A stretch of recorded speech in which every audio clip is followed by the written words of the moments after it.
Hello दोस्तों, नमस्ते। समाज सुधारक महात्मा ज्योतिबा फुले के जीवन पर बनी फिल्म फुले को रिलीज करने से पहले सेंसर बोर्ड ने उसमें 17 कट लगाने की और डायलॉग चेंज करने की, सीन्स बदलने की सलाह दी और उसको अभी तक रिलीज कराने के लिए उसके डायरेक्टर अनंत महादेवन संघर्ष कर रहे हैं। लेकिन इसी बीच में अनुराग कश्यप जो है वो लाइमलाइट में आ गए हैं। उन्होंने इस फिल्म के पक्ष में ऐसी हवा बनाई है कि एक बार फिर वो एक्सपर्ट ट्रोल होने लगे और वहाँ पर कैसे कैसे शब्दों के साथ उनको ट्रोल किया जा रहा है, ये तो ना मेरे लिए मुंह से बोलना उचित रहेगा ना स्क्रीन पर दिखाना ही उचित रहेगा।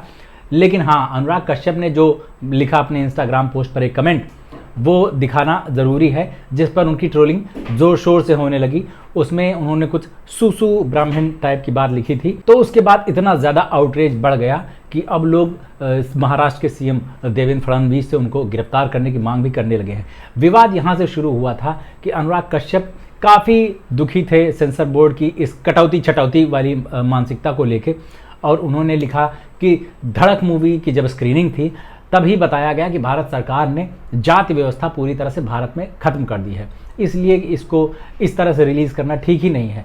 और यही बोल के उन्होंने संतोष फिल्म नहीं रिलीज़ होने दी और भी ऐसी कई फिल्में लटका दी हैं। लेकिन अब सवाल ये उठता है कि जब जाति व्यवस्था भारत में है ही नहीं तो लोग फिर इसका विरोध क्यों कर रहे हैं? ये ब्राह्मण कहाँ से आ गए जो विरोध कर रहे हैं? क्योंकि जाति वाली बात तो अब कुछ अपने देश में बची ही नहीं। तो या तो आप फैसला कर लो कि अपने देश में जाति व्यवस्था है, जात क्या भेदभाव है या नहीं है, या तो फिर इस पिक्चर को जैसे है वैसे रिलीज कर दो, तभी तो लोगों को यकीन आएगा। तो भाई साहब, बात बड़ी वाजिब थी, लेकिन इस पर बहुत सारे लोगों ने उन्हें ट्रोल करना शुरू किया और इससे खफा होकर उन्होंने एक बहुत बुरी तरह की बात गुस्से में कह दी, जिसको जस्टिफाई करने का अपना कतई मन नहीं है।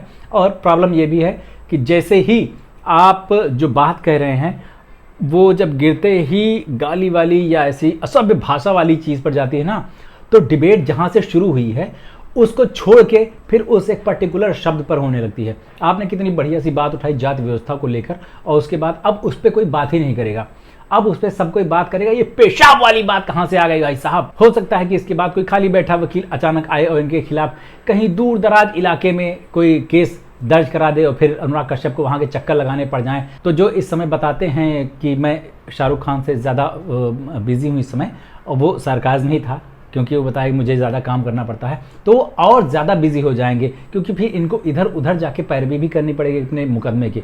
तो इस समय जैसा माहौल चल रहा है ना, उसमें अपने मुद्दे पर टिके रहने का, गुस्से में ऐसी बकवास नहीं करने का कि लोगों को बहाना मिल जाए आपको टारगेट करने का। अनुराग कश्यप ने वो बहाना दे दिया है, अब देखिए उनके साथ क्या होता है। लेकिन अभी भी मामला जहाँ से शुरू हुआ था, जो बहस जहाँ से शुरू हुई थी वहीं पर अटकी हुई थी कि जब जाति व्यवस्था अपने देश में अब बची नहीं है, जाति व्यवस्था मान लेते हैं कभी थी भी नहीं, तो फिर महात्मा फुले यहाँ पर क्या कर रहे थे, किसके विरुद्ध वो आंदोलन कर रहे थे? और अभी जब जाति व्यवस्था नहीं बची है तभी ये फिल्म रिलीज होने में इतनी दिक्कत क्यों आ रही है, और कौन लोग हैं जो इसका विरोध कर रहे हैं, और किसके दबाव में सेंसर बोर्ड ऐसे काम कर रहा है? ये सवाल तो जस का तस बना हुआ है। आपका क्या कहना है इस पूरे मुद्दे पर बताना जरूर नीचे कमेंट करके, और मेरे चैनल को सब्सक्राइब कर लीजिए अगर नहीं किया है तो। और अभी चलते हैं, लौट के मिलते हैं। नमस्ते।